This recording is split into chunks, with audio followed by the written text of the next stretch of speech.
নিজের ভালো থাকা সবসময় নিজের কাছেই রাখতে হয়। অন্যের হাতে তুলে দিলে অবহেলায় পরিণত হবেই। নিজেকে নিজে সামলাতে শেখো। যা দেখছো সবই মোহমায়া, বাকিটা প্রয়োজন ও স্বার্থ।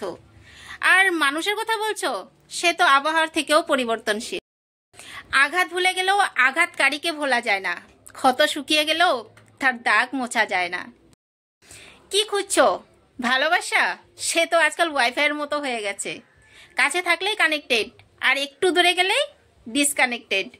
সময়কে মনে রেখো, কোন সময়ে কোন মানুষ কেমন আচরণ করছে এটা খুব দরকারি। সব কিছু হারিয়ে ফেলেছি, তবুও হাসি মুখে থাকি, কারণ মানুষ কষ্টের গল্প শুনতে চায় না, শুধু সুখের মুখোশ দেখে। কখনো হাসাও, কখনো কাঁদাও, আবার কখনো এমন ভালোবাসো যেমন মনে হয় পৃথিবীর সমস্ত সুখ তোমার কাছে পাই। জানি না কেন আজ তোমার ক্ষমতা থাকতে পারে, কিন্তু মনে রেখো সময় সবচেয়ে বেশি শক্তিশালী। নিজেকে এগিয়ে নাও, কিন্তু মানুষকে ঠকিয়ে নয়। মনে রেখো মানুষের দীর্ঘশ্বাস খুব ভয়ঙ্কর। মানুষ হয়েও আজ মানুষকে ভয় পাই, কারণ মানুষ বহুমুখী। মানুষ নিজের স্বার্থের জন্য প্রতিটা মুহূর্তে রং বদলায়। মনে রেখো সবাই ভালো ব্যবহারের যোগ্য নয়। যে যেমন তার সাথে তেমন ব্যবহারই করা উচিত, এবং এটা অসভ্যতা নয়, এটা প্রয়োজনীয়তা। সবাই তোমার সাফল্য দেখতে চায়, খুব কম মানুষ আছে যারা তোমার লড়াই দেখতে চায়। তুমি যখন কষ্টে থাকবে তখন তোমার চারিপাশের লোকগুলো চুপ করে থাকবে, আর যখন তুমি সফল হয়ে যাবে তখন বলবে তোমার ভাগ্যটা ভালো ছিল। মিথ্যাবাদীদের সাথে কখনো কোনো বিবাদে লিপ্ত হবে না, কারণ সে তোমাকে নিয়ে মানুষের কাছে এমন মিথ্যা বলবে যা তুমি কল্পনাও করতে পারবে না।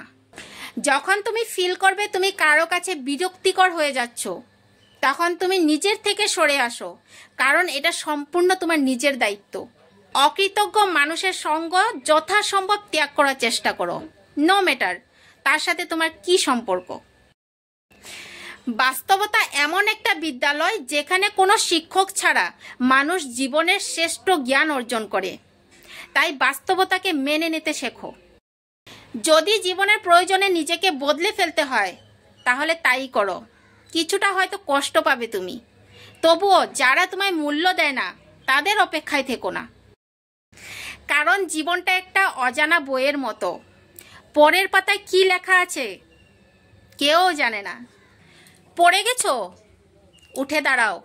তুমি পড়ে যাওয়াটা হয়তো কয়েকজন দেখেছে, কিন্তু যখন তুমি উঠে দাঁড়াবে তখন পুরো বিশ্ব দেখবে।